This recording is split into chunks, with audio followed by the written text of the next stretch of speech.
s'enrôle dans l'armée canadienne, mais à Québec, tout de suite après avoir fini son cours à l'Université Laval. Et il est recherché par l'armée canadienne en Nouvelle-Écosse comme déserteur, alors qu'il est déjà enrôlé dans l'armée. Et durant sa période d'entraînement, il va connaître Georgette Chiasson, avec qui il va correspondre, une très très grande correspondance qui existe encore aujourd'hui. Justement, j'ai eu la chance d'y voir. Et comme nous sommes très chanceux ici à Radio-Gaspésie, nous avons même la chance d'entendre Marie-Pierre Arthur nous lire un extrait de ses lettres d'amour de son grand-père Émile et de sa grand-mère Georgette.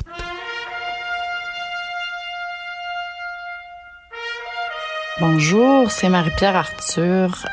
Félix m'a demandé de vous parler de mon vécu. En fait, moi, j'ai aucun vécu, évidemment, avec la Deuxième Guerre mondiale, mais j'ai 2 grands-pères qui sont passés par là, les 2 dans des contextes différents. On a parlé de Firmin à la 10e épisode, qui était mon grand-père paternel. Puis là, je suis avec ma mère pour vous parler un peu de mon grand-père maternelle. Eux autres, ils s'étaient inscrits comme volontaires, tous les 2, mes 2 grands-pères, pour participer à la guerre. Je vais vous lire un petit bout. Mon grand-père avait une correspondance avec ma grand-mère qui s'appelait Georgette et lui, Émile, et il s'écrivait comme ça un petit peu pendant ce temps-là. Je vais commencer par ça, tiens. C'est une traduction, ça me tentait pas tant de vous le lire en anglais, fait que je vous l'ai traduit pour l'occasion. Ça dit ça. Est-ce que je t'ai oublié?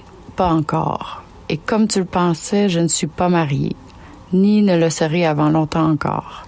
Pas avant la fin de la guerre, certainement. Avec qui? Voilà la question. Je ne peux pas répondre maintenant.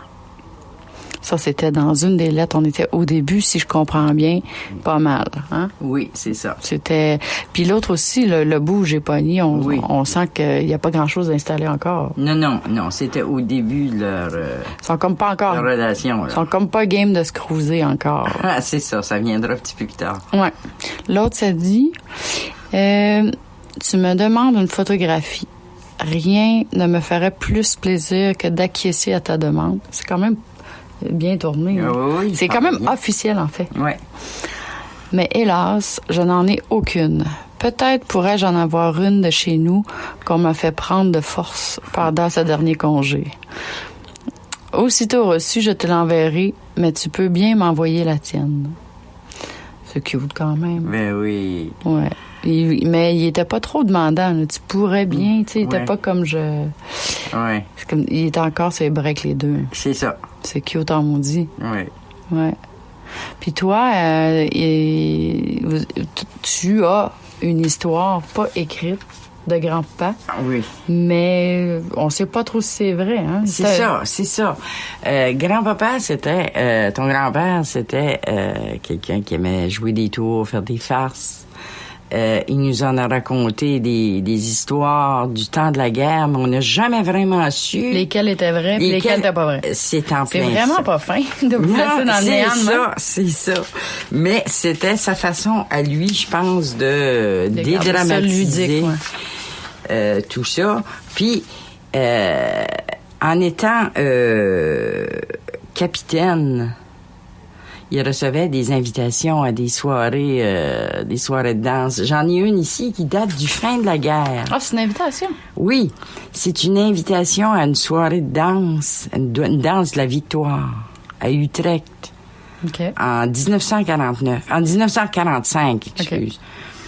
Puis, quand je vois ça me fait penser à l'histoire qu'il nous avait racontée. Qui est vraie, probablement. Ben, il y a certainement un petit bout de vrai, là, dans cette histoire. C'est peut-être tout vrai, C'est peut-être tout vrai. C'est ça que je te dis, on l'a jamais vraiment su.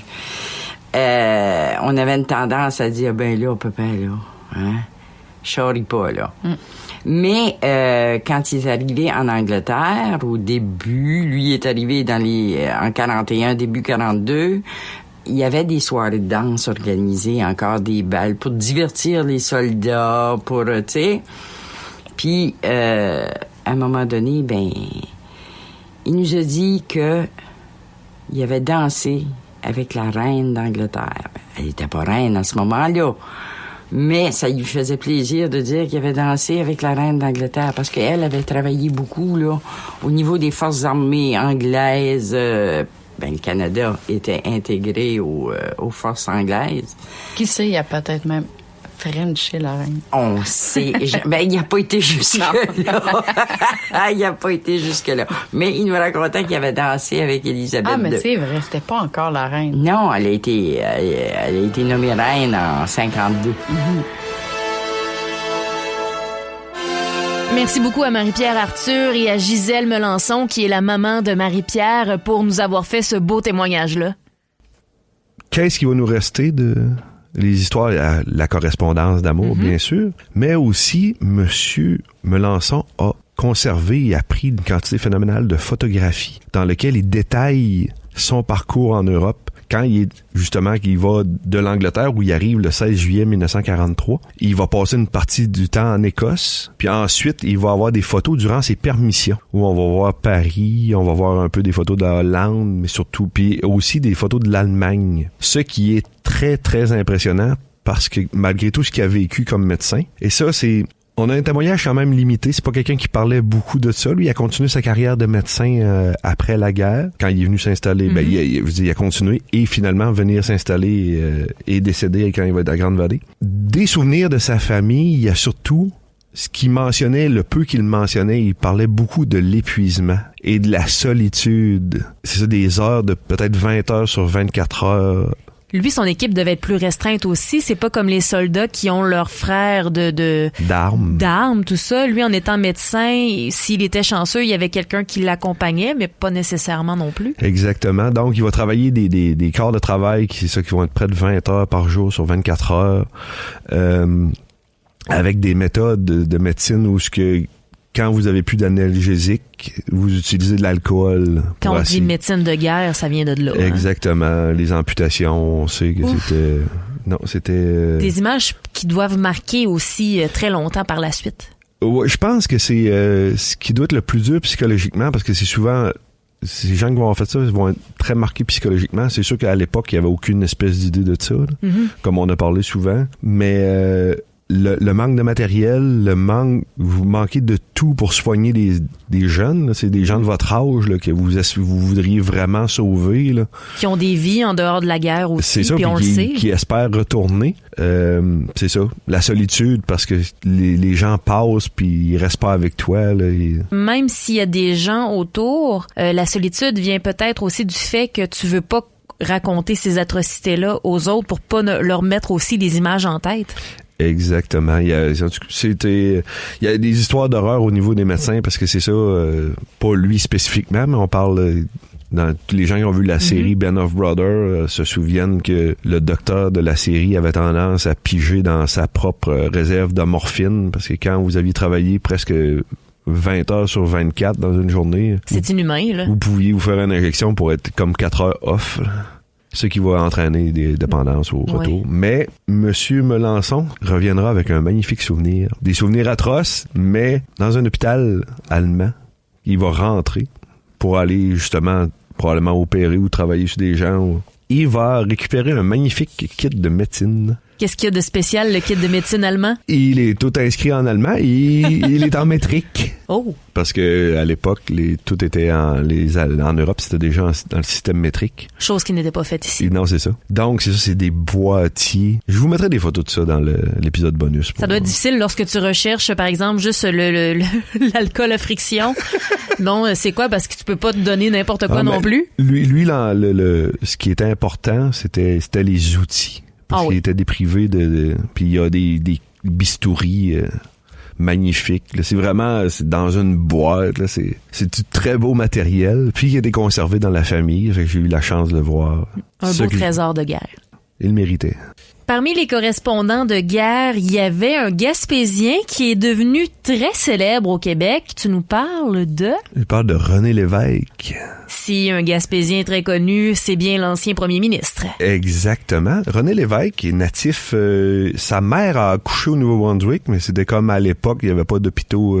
Parce que souvent, ça ressort qu'il est natif du Nouveau-Brunswick. Là. Moi, je suis pas natif de Gaspé parce que je suis né à l'hôpital ici. Je suis natif de Grande-Vallée. C'est juste que... C'est là que t'as grandi. Et René Lévesque, avant sa carrière politique, va être très jeune animateur de radio à CHNC New Carlisle. À partir de 13 ans, il travaille déjà l'été là.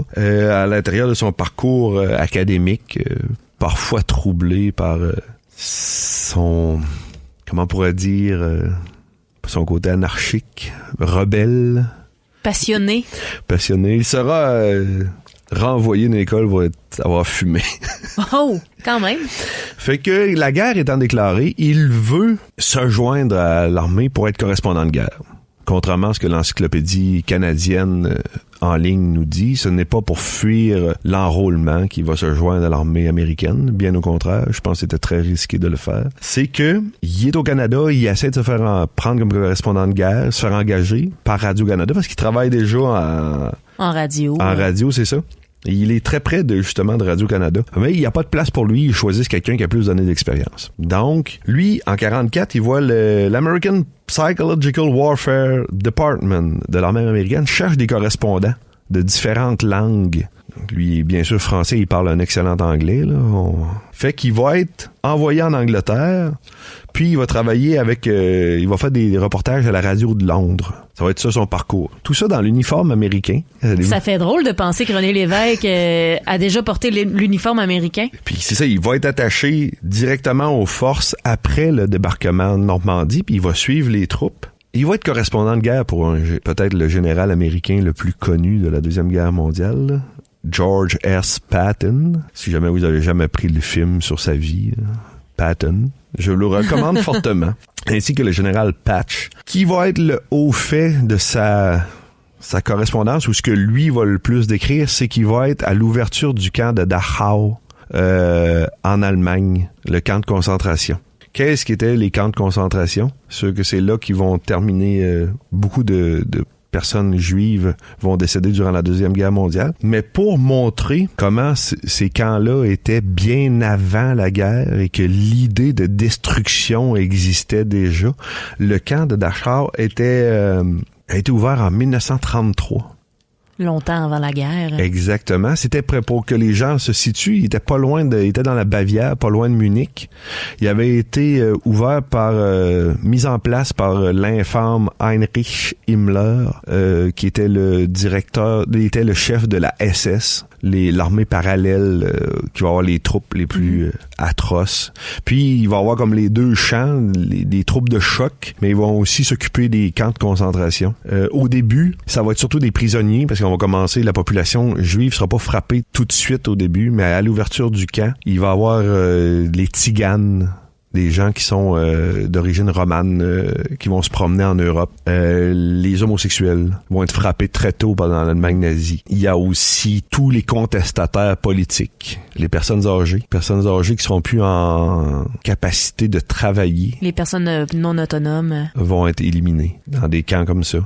Et il va y avoir un développement. Le point culminant, c'est ça va être à partir du début de la Deuxième Guerre mondiale. Ils vont servir principalement pour la solution finale, qui est justement l'éradication des Juifs en Europe. Moment très noir de l'histoire de l'humanité. Et René Lévesque sera là à l'ouverture des camps et il en gardera un souvenir vivide on pourrait dire une blessure profonde là, de voir que ce soit les gens qui sont décédés, l'amoncellement de corps, ou que ce soit ceux qui sont survivants, qui sont des espèces de zombies dans lesquels on a presque extrait toute essence d'humanité qui va être... C'est dur de s'imaginer ce que ça a pu être, mais juste de t'entendre raconter tout ça, j'essaie d'imaginer quelque chose qui arriverait comme ça aujourd'hui et ça serait tellement dévastateur pour l'humain, mais ça a déjà été fait et ça a été en quelque sorte permis pendant longtemps. Ça a commencé en 1933, ça veut dire que ça a pris du temps avant que le reste du monde agisse. Propos éditorial. Contrairement à ce qui est souvent mentionné, les Alliés étaient au fait des camps de concentration. Ah oui, c'est dur de pas le savoir. À partir de 1941 ou 42, il y a des découpures de journaux. Moi, j'ai tombé sur des découpures de journaux dans lesquelles ils mentionnent le concept de camp de concentration puis l'élimination systématique des Juifs. Ils ont réfléchi à, c'est sûr, ils auraient pu bombarder les voies ferrées qui étaient avoisinantes au camp. Je sais pas si c'était pas un objectif de guerre. C'est extrêmement complexe et bizarrement, ils remettent souvent la faute sur le pape de l'époque. Pie XII, si je me souviens bien, comme de quoi il n'avait pas intervenu. Je veux pas écœurer personne, mais il n'y avait pas d'armée. Non, c'est ça. Les armées papales étaient dissoutes depuis longtemps. C'était Churchill